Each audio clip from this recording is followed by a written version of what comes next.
So who am I with today? My name is Chris Davis, and new Richmond resident. Yeah, absolutely. Now tell people where you're from, Chris, because obviously Richmond's a big change because where you're from, it's a little different. Yeah, so I was born and raised in Syracuse, New York. So that's about 5 hours upstate from the tri-state area, that Manhattan area. I've been in Long Island, New York since 2008.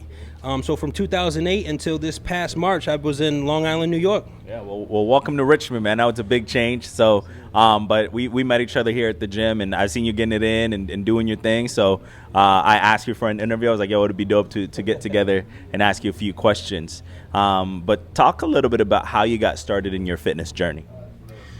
Oh man, so I'm Unc, man. I'm old.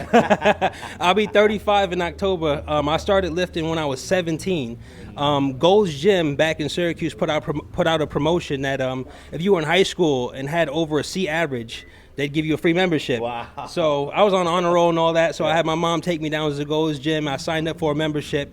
And I just started out on like a vanity tip, just typical guy. Chest, arms, shoulders every day. I just wanted to, look like an athlete, put some muscle on and things like that. I was a chunkier, chubby kid growing up, so saw an advantage, an opportunity to kind of change what I saw in the mirror, so I took that on. But as I started lifting and it became integrated into my life and just a part of my routine, I saw all the benefits it had outside of just what it could do for your body. The confidence I got from being able to lift, the self-assurance I got, and just the ability to go in here, push myself when nobody's telling me, nobody's forcing me. I saw how that corresponded to life, and how if you can push yourself and do difficult things in here, it just translates to everyday life and your job and everything you do. And I just fell in love with the whole process. Yeah, that's huge, man. And I think I could definitely attest to that too. And I feel the same way. So, but along that journey, obviously from when you got started as a teenager to where you are now, what would you say have been the biggest struggle or hurdle you had to overcome? Well, like I said, the biggest struggle is I wanted things to happen overnight. So when you first start going to the gym and you get those beginner gains, people notice a little bit and your chest starts changing, your shoulders start changing. You realize I do got to work out legs. I'm a big guy, so you can't have that small bottom on small legs on the bottom. But one of the things that was just difficult for me was I started noticing that as you keep working, the more gains you make, the better you get, the more muscle maturity you have to go harder. You have to get more intentional. Just doing 3 sets of 10 and you had 3 more reps left in the tank is not going to get it done. You realize as you get more into the journey that it's really those last 1 or 2 reps that were a struggle. That's where the change happens. And just also realizing that you cannot outwork a bad diet. Like, even when you're young and the metabolism is good, you spend an hour in here, and if you go have a small fry, you just killed it. So you can't outwork a bad diet, and just really focusing in and realizing that everything matters. The rest, the recovery, the intensity, sticking to the program, making sure you go as hard on the muscle groups that you don't like as you do. It all plays into your overall growth. Yeah, that's huge, man. And I can.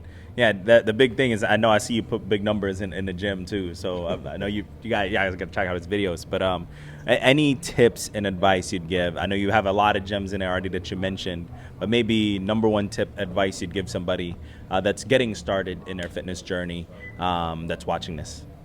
So, number one tip. So I come from the magazine era. Like I used to buy all the muscle and fitness magazines, and every month there was a new program that would come out. And it's like I would do the program for that month, and then the new magazine came out, I would switch programs, go to that one So don't program hop. I know you hear a lot about muscle confusion and switching up the routine to keep the body guessing and keeping the body confused. Don't switch up the program and jump ship so quickly. Like, find a program, find something that you like, that you can do, that you can be consistent with. Yeah. If something is basic but you're actually going to do it, that's worth more than something that's complex that that you're just going to do here and there. And actually, there's a gym that I like from this guy named Jeff Cunningham, who's actually a running coach, and he says it's better to be consistently good than occasionally great. So just that occasional great session is not going to get it done. You got to be consistently good. So that's what I kind of live by. So master the basics, the bench press, your squats, just your basic movements. After you get those down, you can get into the supersets and the myo reps and the long stage pulses and things like that. But in the beginning, find a basic program that you can stick to and be consistent with, and just master the basics. If you get those down, you have a great foundation, and you can just take it anywhere. Whether you decide you want to do bodybuilding, powerlifting, hybrid athlete, anything you do, you get that foundation, you can go anywhere. Boom. Boom, man. Well, you heard it here first, man. Well, thanks, Chris. I appreciate you, bro. This has been a pleasure. Sure. And yeah, man, y'all watch out for this guy. Easy. How you feel? I feel great, man.